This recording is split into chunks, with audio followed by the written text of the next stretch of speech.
We've been talking about logarithmic functions, and I want to discuss the domain of certain logarithmic functions, and then later we're going to solve some logarithmic equations. So in the last video, we looked at an example where we had a log function. This is the natural log of x minus 2 times a negative. And we said that the domain of this function was 2 to infinity. And how we found that was, well, one thing is we could graph the function, which we did using transformations of graphs. And we could just look at the graph and tell the domain. But we also said that for any log, what's inside the log has to be greater than 0. It has to be strictly greater than 0. So if we solve this inequality, we get that x is greater than 2. For the next few problems, they're going to be a little bit trickier. We can graph these problems using a graphing calculator, but we actually don't have to graph them to figure out the domain. So we're not going to be able to use transformations of functions here because we're going to have some more complicated expressions inside the logarithm. But what we're going to do is very similar to what we did before, which is if we see a logarithm, whatever we see in the inside of the log, we just set it greater than 0. So here's my first problem. What is the domain of this function, log base 2 of x squared minus 5x? So I want to find the domain. What I do is I look and see what's inside the log, which is x squared minus 5x, and I set that greater than 0. Now I need to solve this inequality. Let's think back as to how we would solve something like this. Well, the first thing we do is we factor the left-hand side. So this factors into x times x minus 5.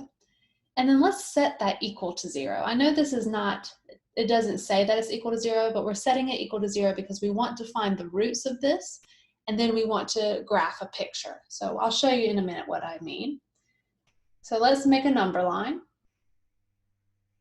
And let's set each piece equal to 0. So we get x is equal to 0 and x is equal to 5.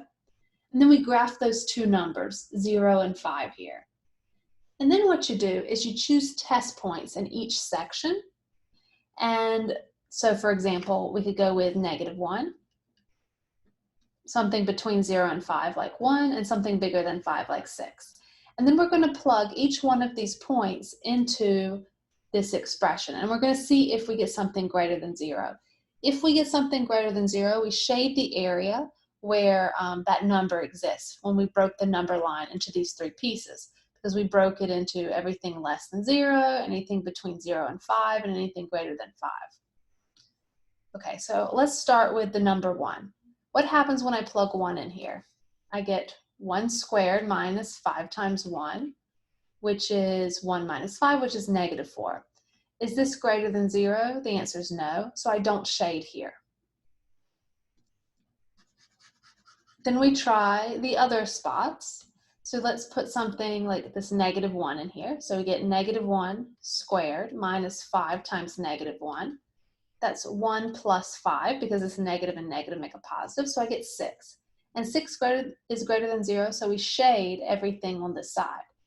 And we're going to put an open circle here because this is strictly greater than, so we can't include this number, because if I plug in 0, you'll see that I get 0, and that's not greater than 0.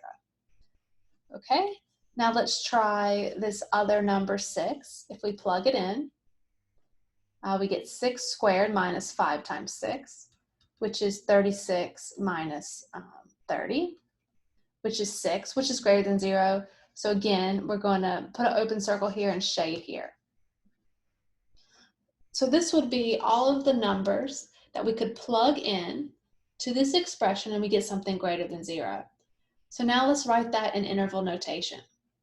This -infinity to 0, union 5 to infinity. So that is the solution set to this logarithm. So that's the domain of this log.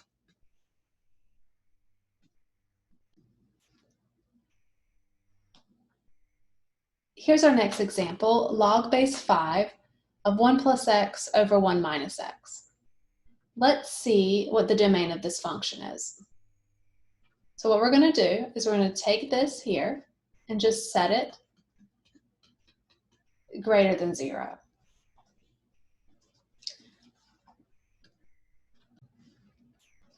Okay, so let's try to get an idea of some values that will work here. So in order for this expression to be greater than 0, this top expression, if it's positive, then the bottom also has to be positive. So if 1 plus x is a positive number, well, if you divide it by a negative number, then you're going to get a negative number altogether. So that would be less than 0. So this one, if it's positive, this one also has to be positive. And if this one is negative, then this one also has to be negative. Okay, so we have a few options. In fact, you can start plugging in some numbers to see if you can get an idea of what values will work. So for example, if you let x equal 0, you'll get that 1 plus 0 over 1 minus 0. Well, that's 1 over 1, which is greater than 0. So 1 works. You can plug other things in, like x is a half. You'll see that 1 plus a half over 1 minus a half is 3 halves over a half, and we have a positive over positive. That's definitely bigger than 0, so 1 half works. But if you plug something in like 2, for example, x is equal to 2, you get 1 plus 2 over 1 minus 2. That's 3 over negative 1, which is a negative 3. That's actually less than 0, so this is not true. So 2 does not work. So how can we find the interval for the domain? Well, what I'm going to do is I'm going to consider two different cases where I have this 1 minus x. Let's assume 1 minus x is greater than 0. Okay, because two things can happen. This could be a negative number, it could be 0, or it could be a positive number, right? But if it's 0, we can't have a 0 in the denominator. So first off, 1 minus x can't be 0, or in other words, x can't be 1. So we definitely have to take that number out of the domain, because if we plug in 1 here, we're going to get 0, and we can't divide by 0. So 1 minus x has to be greater than 0. That's what we're assuming. And then we'll consider the case when it's less than 0. So then we'll have 1 plus x over 1 minus x greater than 0. If we multiply the left and the right by this number, 1 minus x, we'll get 1 plus x is greater than 0. Because if you multiply anything by 0, you get 0. So we'll have 0 times 1 minus x, so we just get 0. And if we solve for x here, we get x is greater than negative 1. So from this expression right here, if we're assuming 1 minus x is greater than 0, that tells us that 1 is greater than x. So when 1 is greater than x, or you could say x is less than 1, then x also has to be greater than negative 1. So let's put that on a number line. So let's put these two numbers, negative 1 and 1. And what we found was x has to be greater than negative 1, not equal to it, but greater. And at the same time, x has to be, if we flip this, it says x is less than 1. And so where these two intersect is in this part right here. So the domain is definitely negative 1 to 1. We have to take out 1, but because of what we found, we don't even have to worry because we don't have a bracket here. So far we know that definitely this is part of the domain, which makes sense because we plugged in 0 and we plugged in a half, and we did get something greater than 0. So let's see if there's something else in the domain that's not in this interval. So what I'm going to do now is I'm going to check what happens when this 1 minus x is actually less than 0. So I'm going to assume 1 minus x is less than 0, or in other words, 1 is less than x, which you can think of as x is greater than 1, just flipping this around.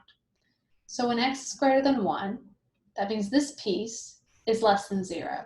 So if I multiply the left and the right by 1 minus x, I'm going to get 1 plus x is actually less than 0, because when you multiply by a negative, it flips this sign.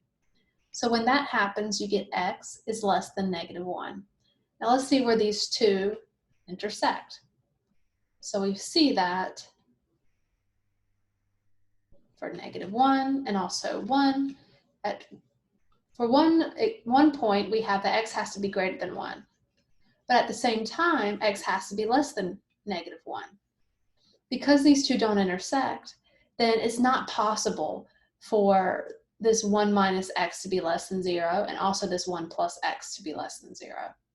So we can't have a negative over a negative for this particular problem.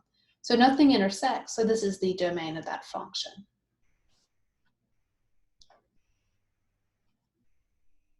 Okay, let's try one more.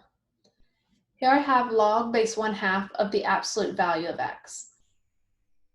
What is the domain of this function?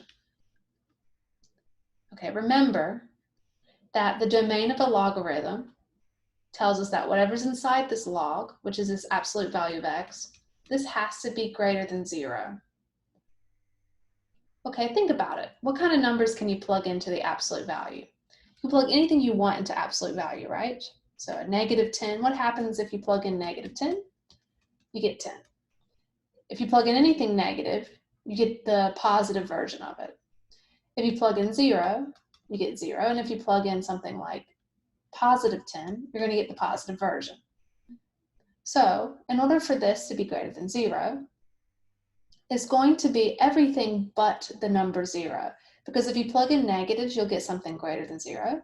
You plug in positives, you'll get something greater than 0. But when you plug in 0, you get 0, which is not greater than 0. So the domain is all real numbers, except for the number 0. All right, and I did want to mention that you could graph this. So maybe we should try that. Let me share my screen and my graphing calculator.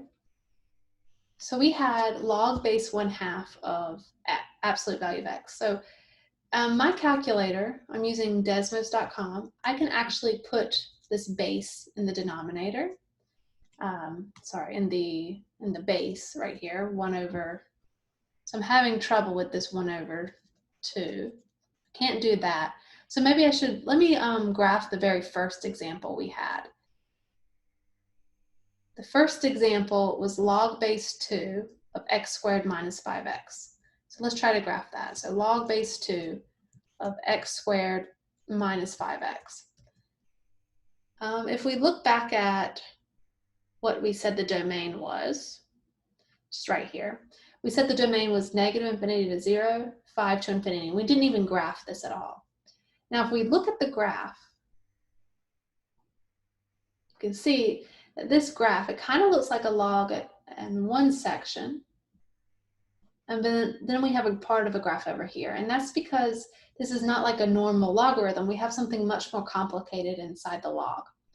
But you can see that I have 2 points here, negative 0.193, and then 5.193. So that tells us that we do have something close to 0. So remember that the domain we said was negative infinity to 0.